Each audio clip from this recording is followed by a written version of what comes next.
Estamos en vivo, en vivo, en vivo. Redes al aire por comunicación.com. Ideas por un mundo mejor. Redes, redes, redes, redes. Enciende tus ideas. Al aire, al aire, al aire, al aire. Televisión online. Bien, estamos ya de regreso. Tenemos en la línea a Erika Ruiz, joven internacionalista, con quien vamos a conversar acerca de dos puntos que son ahorita pues tema del momento. Por un lado, pues el retiro, la renuncia del embajador Pascual de México, del embajador de Estados Unidos en México, y por otro lado la invasión a Libia por una fuerza aliada en este caso. Erika, muy buenos días. Buen día, ¿qué tal? ¿Cómo ves estos hechos que están marcando pues en gran parte la historia de nuestro país y del mundo? Pues ha sido una semana bastante agitada. Yo creo que si empezamos por el caso de Libia, que nos toca más de lejos, pero que también tiene algo que ver con nosotros, diría que la decisión de llevar a cabo esta intervención pues siempre será una decisión cuestionada. Yo creo que no hay un solo caso de intervención de esta naturaleza que haya sido absolutamente aceptado por todos, que sea claro, que sea transparente y que no lleve a muchos a sospechar de que hay otros motivos, que hay otras cosas que avalan una intervención de esta naturaleza. En el caso de Libia se ha dicho ya muchas veces que es por una razón económica evidente que tiene que ver con el petróleo. Sin embargo, también creo que la intervención en Libia también se puede ver con otra mirada, con otros ojos, y se podría decir que sí que tiene que ver con pues lo que estaba haciendo Muammar Gaddafi con su población, y que sí es cierto que sigue habiendo razones para la intervención humanitaria de esta naturaleza. Ahora bien, por ahora lo único que hemos visto son bombardeos aéreos sobre posiciones militares de Gaddafi. No tenemos información fidedigna sobre cuáles han sido las consecuencias, si hay muertos, si hay heridos, y sobre todo quiénes serían. Hay una guerra de propaganda entre el gobierno libio y los aliados que dicen que no ha habido bajas civiles. Es difícil pensar que pueda ser ese el caso, dada la naturaleza de los bombardeos. De todas formas, yo creo que en el tema de intervención internacional hay todavía mucho que discutir, mucho que hacer. Autores que se dedican al estudio, por ejemplo, de la guerra justa, dirían que esta, por ejemplo, no es una intervención que se justifique bajo ese principio, y siempre quedará la posibilidad de decir pues que quizás era mejor no hacer nada, aunque claro, si uno se pone por unos minutos en los zapatos de aquellos que estaban sufriendo los ataques del propio gobierno de su país, pues quedaría algo que decir, ¿no?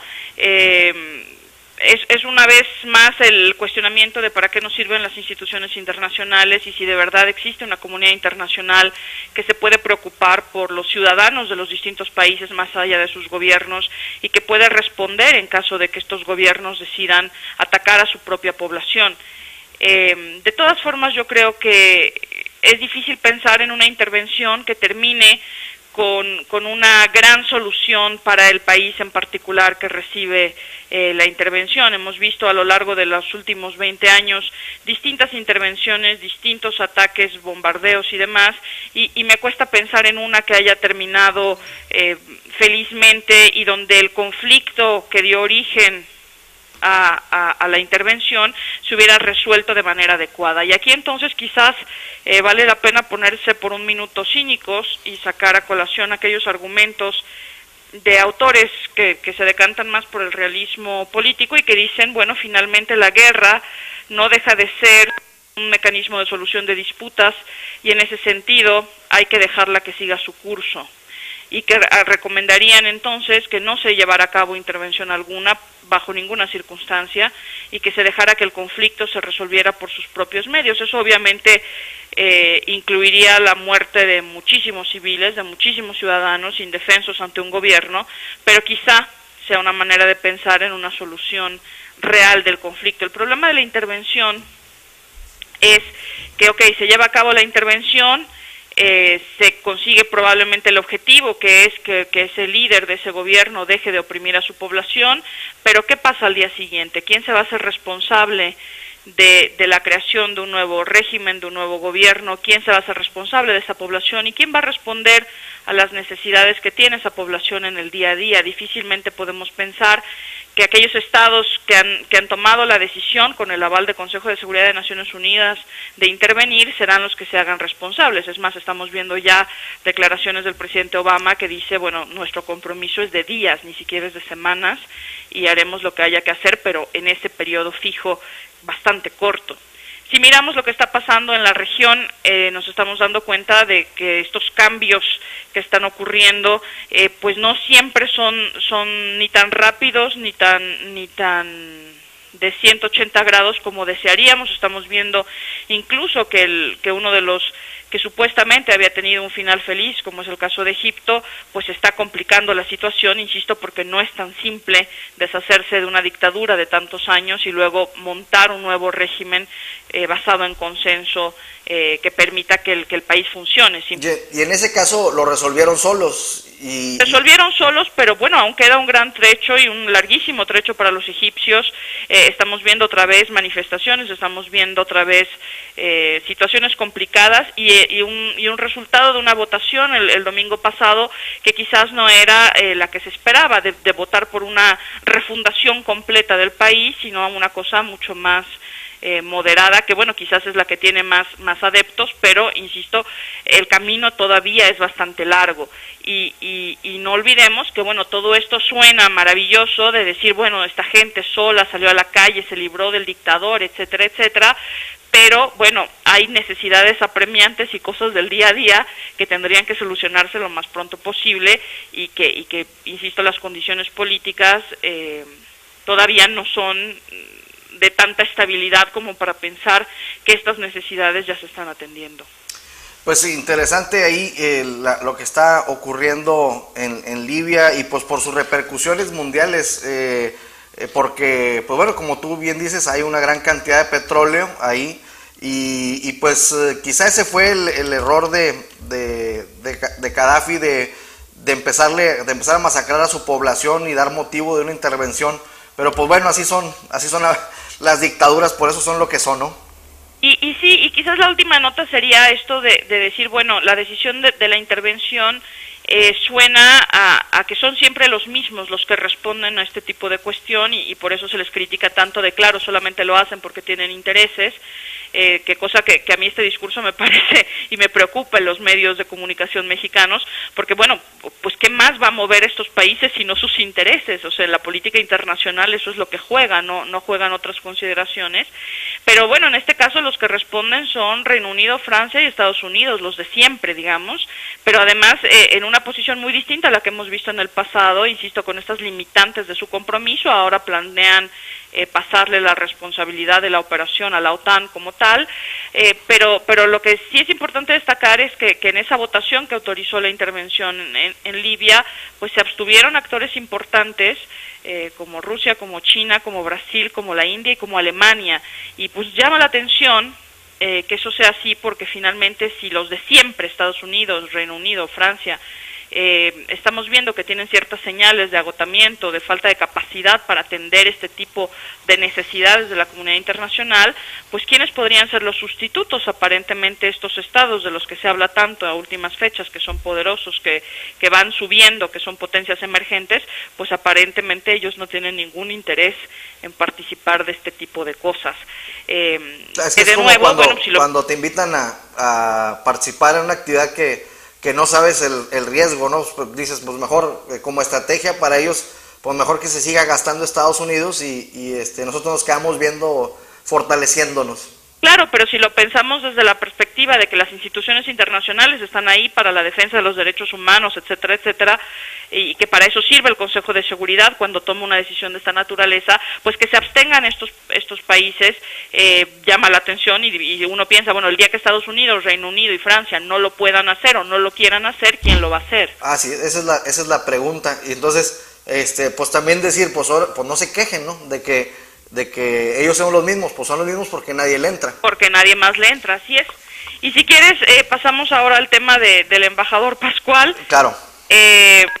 A ver, mucha gente, he visto los partidos políticos y demás han celebrado que haya renunciado. Para mí me parece una muy mala noticia, y me parece una mala noticia porque implica que es una vez más un tema que el gobierno federal tuvo dificultades para manejar. Sin duda, que un presidente como Felipe Calderón se queje de un embajador de manera pública en los medios de comunicación, pues no es una buena señal, y desde luego se entiende en ese sentido la renuncia del embajador Pascual.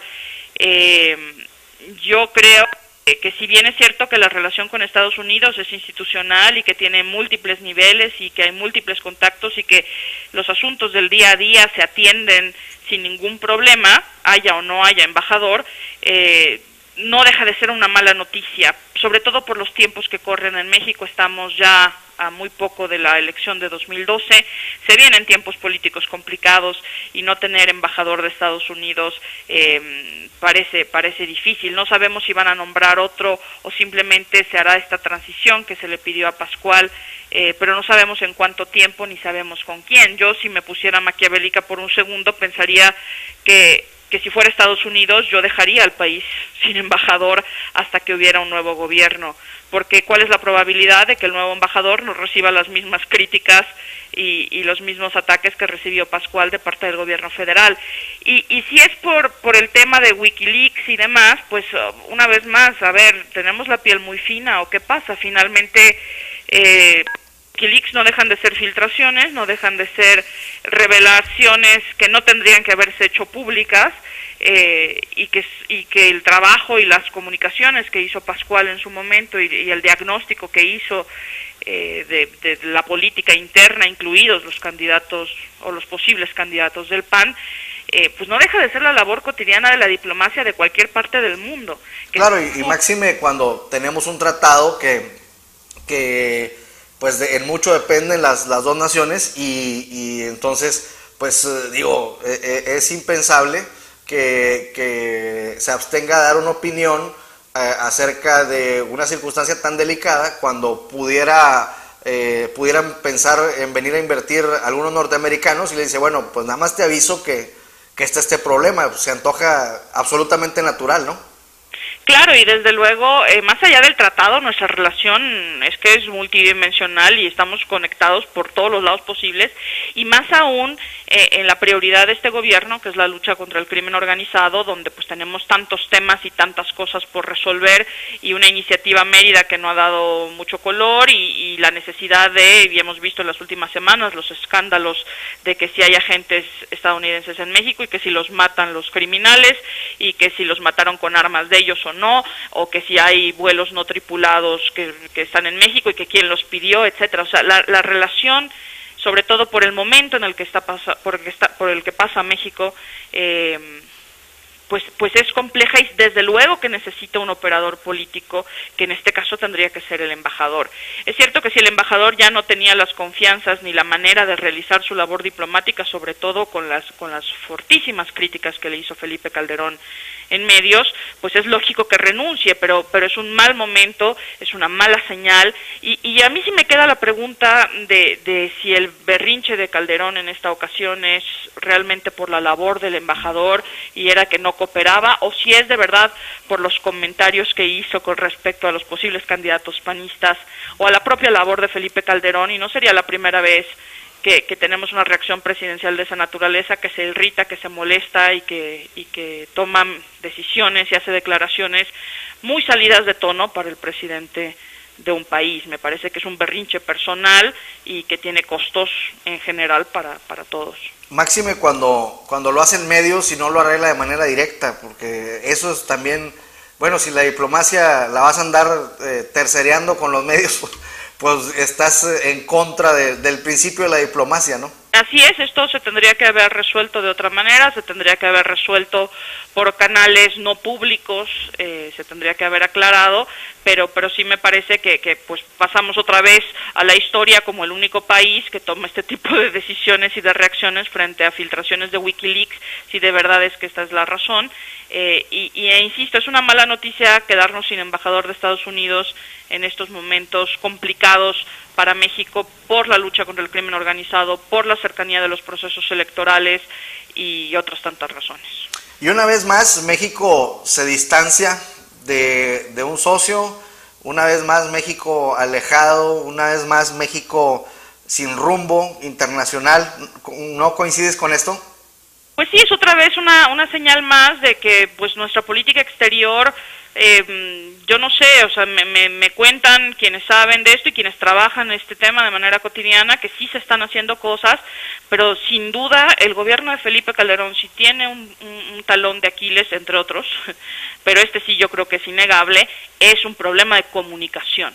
O sea, son incapaces de comunicar lo bueno, lo malo, qué hacen y cómo lo hacen, y lo hacen mal frente a los mexicanos y lo hacen mal frente al exterior, y eso yo creo que tiene costos altísimos, más cuando vivimos en una era donde pues por todos los medios, por las redes sociales, por todos los canales habidos y por haber, estamos constantemente recibiendo información y este gobierno es incapaz de entender que tiene que tener una mejor estrategia de comunicación para que la gente entienda qué está haciendo, por qué lo hace y por qué de esa manera, para cuando el gobierno de Felipe Calderón decide salir a medios, es que ya hay un escándalo de por medio, y lo acabamos de ver la semana pasada con el tema de los aviones, o sea, salen ya a decir, bueno, es que nosotros los habíamos pedido, etcétera, pero cuando el escándalo ya estalló, y esto de nuevo desgasta y da una imagen de país de falta de orden, de falta de pues esto, de comunicación y de lógica, y también de falta de pulso de la situación interna y el exterior. O sea, yo en eso sí digo, bueno, es que no tienen a nadie que por favor les ayude a llevar esto de mejor manera, y pues parecería que no. Creo que eso lo vimos de manera muy evidente en la comparecencia de la canciller, que la pasó fatal, quizás porque tiene que defender lo indefendible o porque tiene que dar explicaciones que de nuevo, si esto se plantea de manera más abierta, finalmente, si supuestamente este país es un país que vive en democracia, pues plantee usted y abra sus cartas sobre la estrategia que tenemos con Estados Unidos y hasta dónde llega nuestra cooperación. Si la cooperación incluye vuelos no tripulados, pues dígalo y no espere a que le estalle la bomba en la mano y entonces tenga que salir a decir, no, bueno, pero es que no lo hacen porque ellos quieren, sino nosotros lo pedimos, etcétera, etcétera, y más cuando la relación ya estaba resentida. Insisto, no en lo cotidiano, no en lo institucional, no en lo de diario, pero sí en la parte política, que es muy importante. Pues muy bien, Erika, te agradecemos muchísimo el comentario, estos dos temas pues importantísimos en estos momentos, tanto la invasión a Libia como pues la renuncia del embajador Pascual, embajador de Estados Unidos en México. Y pues bueno, conversamos el próximo lunes. ¿Qué te parece, Erika? Perfecto, con muchísimo gusto y mil gracias. Ya con el horario normal. Muy bien, aquí genial. Se alteró un poquillo por la cuestión del puente, pero el próximo programa ya es el lunes. Perfecto, mil gracias. Gracias. Estén muy bien, hasta luego. Pues hemos estado con Erika Ruiz, quien es una joven internacionalista. Como ven ustedes, pues bueno, tiene una óptica muy bien definida de lo que son las cosas en el mundo y en nuestro país. En unos momentos más estaremos platicando con Jesús Robles Maloff, quien, bueno, siempre tienen actividades en pro de los derechos humanos, y posteriormente estaremos con Maite Azuela a las 10 de la mañana para hacer un recordatorio. Hemos estado con Sergio Avilés, con quien hablamos del agua y su importancia, y nos dio una recomendación de ver alguna página que pusimos en pantalla sobre unas letrinas orgánicas para nuestros desechos y así no utilizar el agua como vehículo para que se lleven nuestros desechos. También estuvimos con el doctor Sergio Aguayo Quesada conversando sobre esta tan polémica, tan estruendosa consulta ciudadana en el Estado de México para ver si el PRD o el PAN van en alianza. Y también acabamos de tener contacto con Erika Ruiz analizando el tema de la renuncia del embajador Pascual y también la invasión a Libia por parte de los aliados, que en este caso son Estados Unidos, Inglaterra y Francia, quienes han respondido a este llamado.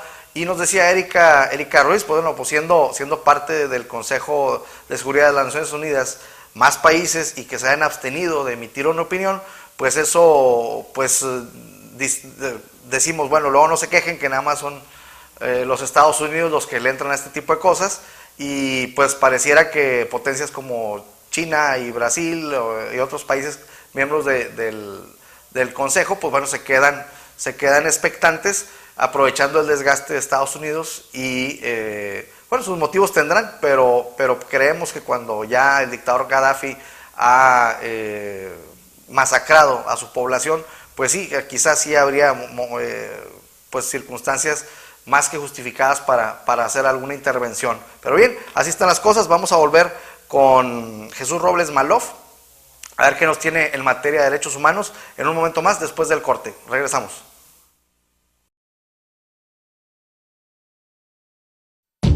Estamos en vivo. En vivo.